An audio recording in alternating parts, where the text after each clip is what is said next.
بەڕێزان بەردەوامین گفتوگۆ دەکەین لەبارەی گفتوگۆکانی ئێران ئەمریکا بەکوێ دەگەن و ڕنگدانەوەم گفتوگویانە بە تایبەت لە ناوخۆی ئێران چۆن قسەباسی لەبارەوەکتێ چۆن گفتوگوی لەبارەوەکتێ بەخەم ئێرانی چی دەڵێن چاودێرانی سیاسی لە ئێران چی دەڵێن کاریگەریم گفتوگویانە لە ئایندەدا چی دەبێت لەسەر ناوچەکە گفتوگۆکان بە چی کۆتاییان پێدێت دەگەن بەچی ئایا هەر لە چوارچەوەی گفتوگۆدا دەمێننەوە ناگە بە ئۆپەراسیۆنی سەربازی هەندێک گفتوگوێن پرس و باس و بابەتانە دەکەین لەگەڵ زۆر بەڕێز دکتۆر عەبدوڵڵا میرەبان شۆڤەکاری سیاسی لە تارانەوە لەگەڵمانە دکتۆر سڵاوت لێ بێم کاتت باشسپاس بە بەشداریکردنت لەگەڵمان دکتۆر بە ڕوانینی تۆ گفتوگۆکان بەکوێ دەگەن هەڵبەدەم گفتوگویانە ماوەی دوو مانگی دیاری کرد دۆناڵد ترەمپ بۆی ئەم خولەی گفتوگۆکان ینی لەم دوو مانگەدا نەتیجەیەکێ بێ بە بڕوای تۆ ناوەڕۆکی گفتوگۆکان لەسەر چییە و بەچی دەگەن سلااو ڕێز بۆ جەناب کاگران جواروا بینەرانی خۆشەویستی کورسات نیشانەکان بریتی لەوەن کە گفتوگۆکانی ئەو جارەی نێوان ئێران و ئەمریکا ئارێنین و دیارەکە دانوستان زۆر بەچڕی و بە خێرایی دەچێتە پێشە هەروەکو پێشبینی دەکرا لە دەورەی هەڵبژاردنەکان لە وڵاتی یەکگرتووەکانی ئەمریکا دۆناڵد ترامپ ئاماژەی بەوەی کرد کە ئەو خوازیاریەوەیە کە دانوستانەکان و گرێبەستی ئەتۆمی لەگەڵ ئێران بەساکی بەرێتە پێشێ بەڵام ئەوەی کە چەند خاڵێکی دیکانەی لەبارەی چەند شوێنی دیکانی دنیا ئاماژە کردبوون ئاماژەی کردبوو کە شەڕی ئۆکراین لە 24 کاتژمێردا ڕادەگرێت کە تا ئێستا نەیتوانیوە 4 مانگ درێژەی خاندووە دا ئاماژەی کردبوو بارمتەکانی ئیسرائیلی کە لە دەست هەماستان لە غەزا بە زووترین کات ئازاد کە دەنات جەهەنەمیان بۆ دروست دەکات ئەوەش ڕووی نەداوە تا ئێستا هەروەها ئەو باجانەی کە خستوویەتە سەر چین و وڵاتانی دیکانی وەک ئوروپا و هاوپەیمانانی تا ئێستا کاردانەوەیەکی نەرێنی لە بازارەکانی و نرخەکانی نێو ئەمریکا بووە بۆیە دۆناڵد ترامپ زۆر بە جددی دەیهەوێ بە زووترین کات دەستکەوتێک دەستە بەرقاوە باشترین کاتێکە لە دەستیدایە ئەو دانوستانی ئەتۆمی لەگەڵ ئێرانە و هەروەها ئێرانیش پێویستی بەو دانوستان و بەو تەوافقە هەیە دیارەکە پێشتر پێش نەورۆز بەهۆی نامەیەکە دۆناڵد ترامپ بۆ وەزارەتی دەرەوەی ئەمریکا نووسی بوو ئاماژەی بە تونترکردنی گەمارۆکان بۆ سەر ئێران کردبووە ئایەتوڵا خامنەی ڕێبەری ئێران ئاماژەی بەوە کرد کە دانوستان لەگەڵ ئەمریکا باش نییە و ئەوە دیارەکە تەواوی میدیاکانی شڵەژاند و هەروەها دۆناڵد ترامپ هەستی بەوەی کرد ئەگەر کاتێک نەخاتە ڕوو ئەوە ئێران دانانیشە لەسەر مێزی گفتوگۆکان بۆ یەکە هێزەکان و چەکەکان و فڕۆکە استراتیژیەکانی ناردنە ناوچەی ڕۆژهەڵاتی ناوین و ئۆقیانوسی هند و هەروەها دوورگەی دیێگۆ گارسیا کە ئەوانەش مەترسی شەڕ و هێرش بۆ سەر ئێرانی گەڕخست و خستیە ناو دڵەڕاوکێوە بووە دوای ئەوەی کە یعنی نێوانی ئێران و ئەمریکا بۆنی شەڕی لێدا دانوستانەکان لە مەسقەتی عمان دەست پێکران و تا ئێستا دوو دانیشتن بوون و دوو ڕۆژی تر دانیشتن لە ئاستی کارناسی ئەتۆمی ینی نوێنەرانی کارناسی ئەتۆمی ئێران و ئەمریکا و هەروەها ئاژانسی نێونەتەیی ئەتۆمی لە مەسقەت دووبارە دەست پێ دەکاتەوە شەمەی داهاتوو دووبارە لە مەسقەتی عمان دانیشتنەکان نێوان ئێران و ئەمریکا بۆ جاری سێهەم دووبارە دەست پێ دەکاتەوە تا ئێستا نیشانەکان بریتی لەوەی بوون کە دانیشتانەکان زۆر باشن هەروەها ئەمریکا لە سێ ستون و سێ خاڵی گرین کە دەورەکانی پێشوو ئاماژەی دەکرد واتە هێزە پرۆکسەکانی ئێران موشەکە دووراوێژەکان و بالیستیکەکانی ئێران و هەروەها ڕاگررتنی تەواوی پیتانی ئەتۆمی تا ئێستا پاشەکشەی کردووەوە ئاماژەی کردووە کە تەنیا بە ڕاگررتنی پیتانیومی ئەتۆمی بۆ ژێر 5% ئەو ڕازیەوە هەروەها خوازیاریەوە نیە کە ڕاکتۆرە ئەتۆمیەکان و هەروەها بەگشتی پێگە ئەتۆمیەکانی کۆکاتەوە دکتۆر هەندێک لە چاودێرانی سیاسی دەڵێن لەگەڵ خاڵ یەکەم و دووەمدا ئێران زۆر گرفتی ڕەنگە نەبێ بە تایبەت دەستبەرداربوون لە هێزە پرۆکسیەکانی ئێران لە ناوچەکە چەکە دوورمەوداکانی لەگەڵ بەرنامە ئاتۆمیەکە دەڵێن ئێران داوای ئەوە کردوە بکرێت بە یەک بەڵێن جیا بکرێتەوە وەکو یەک پاکێز مامەڵەی لەگەڵدان نەکرێ دوام ئەوەی بەرنامە ئەتۆمیەکە ئێران دەڵێ من بۆ وزەی خاوێن بەکاری دێنم وەکو سەرچاوی وزە بەکاری دێنم بەڵام پرسیارەکە وەیە ئایا ئەمریکا و لە پشتی ئەمریکاشەوە ئیسرائیل و نەتەنیاوە کە هەمیشە جەخت لەوە دەکاتەوە دەڵێ بێن بەرنامە ئاتۆمیانە لە ناو ببرێ ئایا بەمە ڕازی دەبنەوەی کە ئێران دەیەوێ؟ ئەوەی ڕاستی بێ لە تەواوی دەورەکانی پێشوو بە تایبەت لە 15 ساڵی ڕابردوو هەر وەختێک کە دانوسانەکانی ئەتۆمی نێوان ئێران و ئەمریکا چڕ دەبوو و لە ئاستانەی تەوافقدا دەبوون دوو وڵات زۆر بەچڕی یان لە ژێرەوە یان لە ڕۆوە کاریگەریان دەخستی. یەکێکیان لەوانە ئیسرائیل بوو کە زۆر جار بە هێرشێک بۆ سەر هێزەکانی ئێران لە سووریا یا لە نێو خۆی ئێران بە جوورێک تەڵەی دەخست وە کارەکەی خراک دەکردەوە دانوسانەکان هەڵدەوەشانەوە بەتابەت لە دەورەی بایدێندا چەند جارێکەوە ڕوودا بە تەرۆری کەسانێک وە ئیسماعیل هەنیە و سەید حەسەن نەسروڵڵا و هێندێک یا حتا تەنانەت لەلایەن خودی ئەمریکاوە ئیسرائیل و کارێ دەکرد. بۆیە ئەو جارین دۆناڵد ترامپ بە خێرایی بانگشتی بنیامین نەتانیاهۆی کرد بۆ کۆشکی سپی و ڕاوێژکاران پێیان وا بوو کە بڕاستە خۆ پێی کتووە ئەو جارە بۆ دنیا هیچ هێرشێکی سەر هێزەکانی ئێران وە تەنانەت بە شێوەیەک بە تەڵەیەک کە ئەو دانوسانانە خراپ کێەوە و هەروەها وڵاتی دیکانە ڕووسیا بوو. رووسیا چۆن دەورەکانی پێشوو بە تایبەت لە دەورەی بایدێن و ئۆبامادا هەمیشە خوازیارەوەی نەبوو کە ئێران لە دەستداوە ئێران لە ئەمریکا نزیک بێتەوە و دانوسانەکانی ئەتۆمی بە ئەنجام بگەن. بووە لە ڕێگای دەست و پەیوەندەکانی کە ڕۆسۆفیلن لە نێو ئێران زۆر جار لەوەیە پێشی بەوە گربێەوە لێگای نفوزیەکان و لابیەکانی لە ئێرانەوە پێشی بە دانوسانی ئەتۆمی گربێ. ئەو جارەی رووسیەش بە خاتی شەڕی ئۆکراین کە دەی هەوێ ئەمریکا ئەو شەڕ ڕابگرێت لە بەوەژەوەندی رووسیەدا رووسیەش پێی ناخۆش نییە کە ئەو گرێبەستی ئەتۆمی تازە لەگەڵ ئێران لەلایەن ئەمریکاوە واژۆ بکرێت. دیارەکە پێش 3 هەفتە لەوە پێش نوێنەرانی ئێران و رووسیا و چین لە پێکان دانیشتیان هەبوو و بە دڵنیاییەوە باسێکی چڕیان لەسەر ئەو دانیشتە کردووە لەسەر دانوسانەکانی ئەتۆمی یعنی هەم رووسیا بڵێ دکتۆر ینی لە قسەکاندا وا دەردەکەوێەوەی کە بەشێک لە چاودێرانی سیاسی دەڵێن ینی ئێران ئێستا لە پێگەیەکی لاوازدایە لە گفتوگۆکاندا بەڵام بەو شێوازش لاواز نییە بە تایبەتەوەی کە ئاماژە بۆ دەکەی دەڵێ دۆناڵد ترامپ لە سەردانەکەی نەتەنیاوە بۆ ئەمریکا پێی وتوەکەیتر هێرش مەکە سەر ئێران و گەڕی گفتوگۆکانیان دەست پێ کرد. ینی بەو ڕادە لاواز نییە وەکو دەبیندێ و باز دەکرێت لە میدیا جیهانیەکانیشدا. دەزانی چیە دوایی دوو جار پێکدادانی ڕاستەوخۆ نێوان ئێران و ئیسرائیل و هەروەها گرتنەوەی دەمشق لەلایەن ئۆپۆزیسیۆنەوە ئێران دەستی لە سووریا و لە حیزبوڵای لوبنان دابڕا هەموو پێیان وا بوو کە ئێران تازەتەوا بوو لە ڕۆژهەڵاتی ناوین. بەڵام ئەوە خواستی ئەمریکا و تەنانەت ئیسرائیلیش نییە کە ئێران تەواو حەزب ببێ و بسڕێتەوە لە هاوکێشەکانی ڕۆژهەڵاتی ناوین بە خاتری وی کە ئێران هەمیشە ڕۆڵێکی گرنگی بۆ هاوسەنگی دروست کردووە لە ڕۆژهەڵاتی ناوین لە بەرامبەر هێزەکانی سنی و تەنانەت تورکیەوانە. بۆیە کاتێک کە ئێران دەستی لە سووریە دابڕا ئەوە زۆرتر بە خاتری ئەوەی بوو کە پراوێزێکی ئەمن بۆ ئیسرائیل دروست ببێ و دیارەکە هاوکێشەکان لە سووریا دیار بەو بڕیار نەبوو ئاوە بێ بڕیار بوو کە دەمشق و باشووری دەمشق تا سنووری ئیسرائیل لە دەستی ئەسەددا بمێنێ بەڵام لە ئەبوو کەماڵ لە دەستی نیرۆکانی ئەسەد و ئێرانی بێتە دەرێکە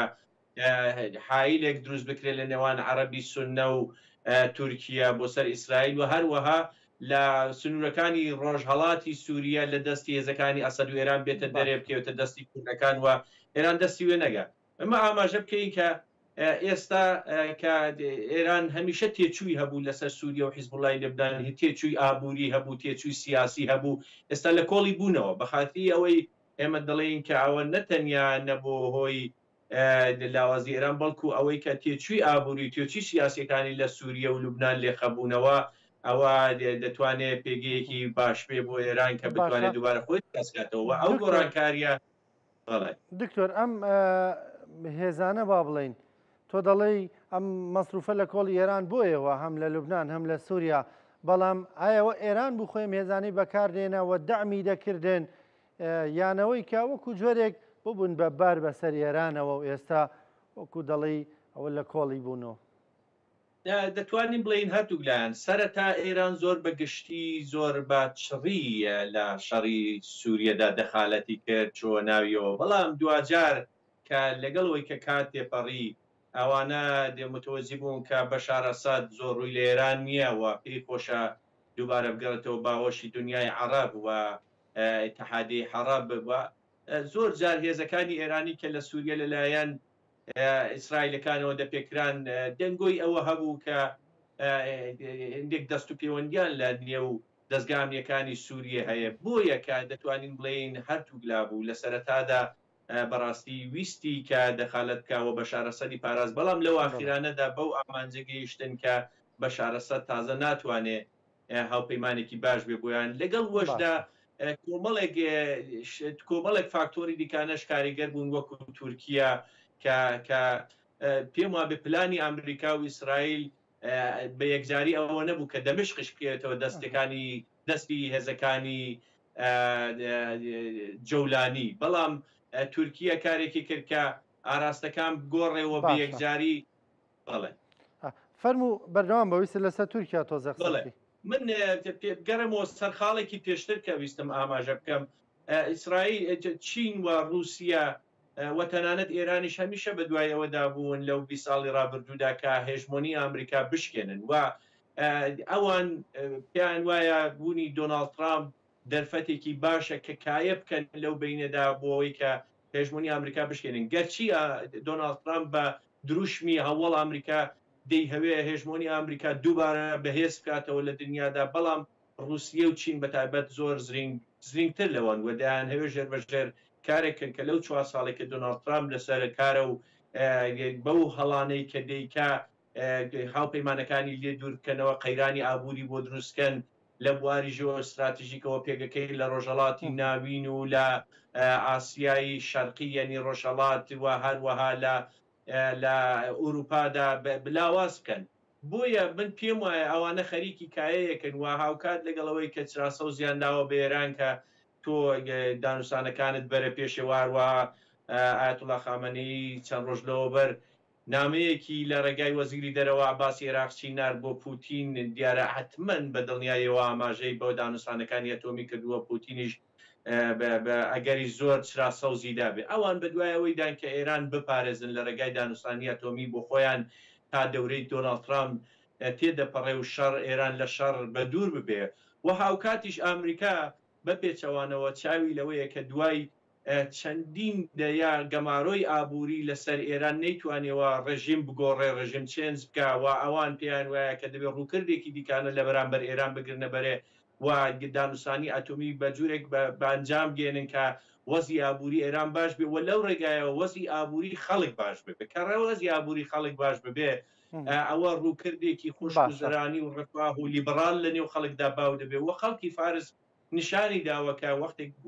وەزئی باش دەبێ وەزی ئابووری باش دەبێ وەزی کۆمەڵایەتی باش دەبێ زۆرتر ناڕزایەتی دەدەڕێ شۆڕش دەکا بە پێچەوانەی خەڵکی عەرەب من پێ وایە وەتاغە فکرەکانی ئەمریکایی بەو ئامانجە گەیشتوون کە دەبێ وەزئی ئابووری خەڵک لە ئێران باش ببێت کە زۆرینەن و ئەو زۆرینەیە دەتوانن لە درێژخایاندا کێشە سازکەم بۆ دەسەڵاتی کۆماری ئیسلامی و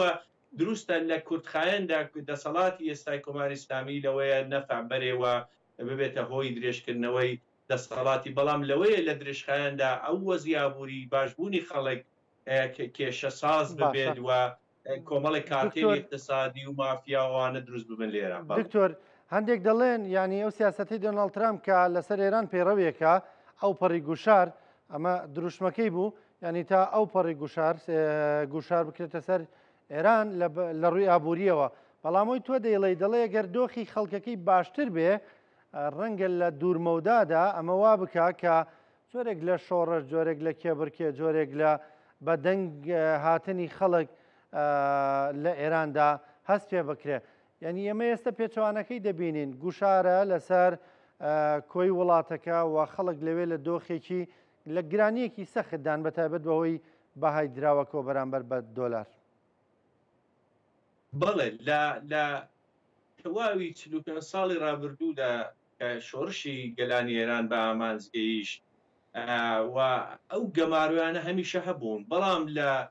ماوەی تقریبان 15-16 ساڵی ڕابردوو گەماڕۆیەکانی ئابووری زۆر چڕبوونەوە و ئەوە گوشارێکی زۆری خستە سەر خەڵکی ئێران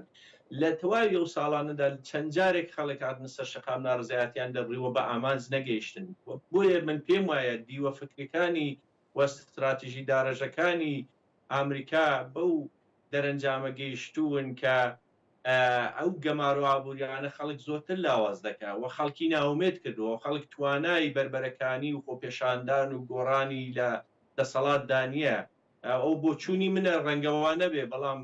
لە درێژخایەندا ئەگەری وی هەیە کە وەزی ئابووری خەڵک باش ببێ و ئەو خەڵکە کە زۆرینەیەکن لەسەر شەقام و ئێستا خەڵکی ئێرانیش بە تایبەت مەیلێکی لیبرالی هەیە لە مەیلێکی خۆشگوزەرانی مەیلی بە ئازادی زۆرترە تا یەکسانیوانە ئەوانە ئەگەر وەزی ئابووری خەڵک چاک بێ بە دڵنیاییەوە لە درێژمەودادا کێشە ساز دەبێ و ئەو خەڵکەیە لە بەداوانێکە لە دەستگا سیاسیەکاندان لە دەستگا ئەمنیەکاندان لە دەستگا سەربازیەکاندان هەر ئەوانەکە وەزی ئابووریان باش بێ پێم وابێ خۆیان بنەماڵەیان و خەڵکی عادی بە جوورێک گۆڕانکاری لە زەین و لە سەبکی ژیان و ستایلی ژیانیان دروست دەبێەوە ئەوە دەتوانێت گۆڕانکاری لە ئاستی سیاسیشدا لە ئێران دروست بکە. باشە دکتۆر هەندێک دەڵێن بە نسبەت ئێرانەوە پاراستنی نیزامەکە لەسەر و هەموو شتێکەوەی لە هەموو شتێک گرنگترە یعنی دەڵێن بۆم گفتوگویانەش ئێران ڕەنگە ئامادە بێت تا ئەو پەڕی سازش بکە کە نیزامەکە بپارێزێ بەڵام تا ئەو پەڕی سازش ئایەمە هەر بۆ خۆی جۆرێک لە کەوتنی نیزامەکە نییە؟ ئەوە هەنگەژیەکە لە بەرامبەر ئێراندا قەراری گرتووە و لە فێقی شیعەدا ئەو باسی تەقیە باسی ئەوە هەیە و هەمیشە ئەوانە دوشمیان هەیە کە پاراستنی دەسەڵات و ڕژیم و نظام لە ئەوجەبی واجباتە لە هەموو شتێک گرنگترەوە واجبە وان پێیان وایە تەنیا دەسەڵاتی ڕاستەقینەی شیعە لە دنیادا ئەوە هەر کۆماری ئیسلامی لە ئێران بۆیە ئەوان هەر وەختێک کە دەکەونێت تەنگەشە و مەترسی لە ناوچوون هەموو کارێک دەکەن و هەموو گۆڕانکارێک لە سیاسەتەکانیان دەکەن بۆەوەی کە دەسەڵات بمێنێتەوە و هەم دەسەڵات و هەم سیاسەتمەدانەوە هەم خەڵکیش بەو حقیقەتەوە عقلیەتە گەیشتوون کە بەڵێ دەسەڵاتی کۆماری ئیسلامی هەر کارێک دەکات لە بەرژەوەندی بەڵام وەکو جەنابە داماژەت کرد پاش گەزبوونەوە لە کۆمەڵێک دروشم و ئیدەئاڵێکە لە هەموو ساڵانی ڕابردوودا ئاماژە کراوە ئێستا کەینێ کە دانووساندن لەگەڵ ئەمریکا بێ خودی ئەوەش بۆ خۆی لەوەیە ڕنگ و بۆی لاوازی و پاشگەزبوونەوە لە سیاسەتە گشتەکاندا بێ و ئەوەش جۆرێک شکست بێ بەڵام لە نێوان شکستی گەورەکە دیارە لە ناوچوونە لە ئەگەری شەڕێکی گەورە و هێرشکردنە سەر ئێران و لەگەڵ شکستێکی ئیدئۆلۆژیک کە احتمالی هەیە لە داهاتوودا قەرەبوو بکرێتەوە و ڕێک خرێتەوە جیاوازی زۆرە لە گزینەی و لە وانێکی سەرەتاییدا کاگە هێرش بکێتە سەر ئێران هیچ شتێک بنەوی دەسەڵاتی سیاسی شیعی نامێنێ کۆماری ئیسلامی و ئەوە شکستی گشتیە بەڵام لە بواری دووەمدا شکستی ئیدئۆلۆژی کە شکست لە سیاسەتەکاندا ئەوان پێیان وایە ئەوە قەرەبوو دەکرێتەوە هەر خۆیان دەسەڵات و ئەو چوارچێوە بمێنێتەوە لە داهاتوودا دەتوانن خۆیان ڕخەنەوە لە بواری ئیدئۆلۆژیکەوە و دەتوانن ئەو شکستە قەرەبوو بکەنەوە بۆیە جیاوازی دێوان شکستی سەخت لەگەڵ شکستی نەرم لە ڕوانگەی ئەواندا هەیە کە بتوانن لە درێژمەودادا خۆیان ڕێکخەنەوە لە سیاسەتەکان و لە ئیدئۆلۆژیاندا بتوانن قەرەبوویەوە بکەنەوە. بەڕێز دکتۆر عەبدوڵڵا میرەبان شۆڤەکاری سیاسی سپاس دەکەم سپاس کە لەگەڵمان بووی سپاس بۆ سەرنجەکانت لەسەر ئەو پرسە.